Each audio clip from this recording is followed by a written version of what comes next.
আজকে যে ট্রেনিংয়ে আমরা এসেছি সেই ট্রেনিংটা যদি আমরা তাকাই রিথিঙ্কিং লিডারশিপ। আমরা সবাই লিডারশিপ নিয়ে জানি, কিন্তু লিডারশিপটাকে আসলেই আমরা লিডার কিনা আসলে নতুন করে ভাবার সময় এসেছে যে আমি যে লিডারশিপগুলো দিয়েছি বা আমরা যে লিডারশিপগুলো দিচ্ছি সেটি আসলেই সত্যিকার অর্থে লিডারশিপ হয়েছে কিনা।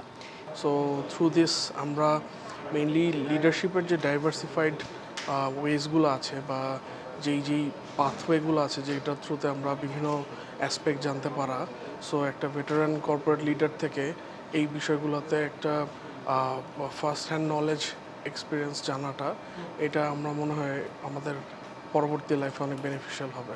লিডারশিপ যে কোথায় কী ধরনের চেঞ্জেস আসতে পারে, অলরেডি আজকে আমরা হাফ ডে আমরা ট্রেনিং করলাম। ট্রেনিংয়ে আমি এই ভাইবটা এই ফিলিংসটা আমার হয়েছে যে আমি বুঝতে পারলাম যে আসলে আমাদের অনেক চেঞ্জেস আসবে লিডারশিপ হতে শুরু করে, বিকজ দেখেন টেকনোলজিক্যাল চেঞ্জেস আসছে, তারপর ডেমোগ্রাফিক যে চেঞ্জেসটা আছে, যেখানে জেন জির যে ব্যাপারটা যে ইনফ্লুয়েন্সটা আসবে সামনে, কিভাবে আমরা আমাদের যার যার ক্ষেত্রে সাকসেসফুল হতে পারি, এই বিষয়গুলো আজকের সেশনটাতে আমরা শিখতে পেরেছি বলে আমার মনে হয়।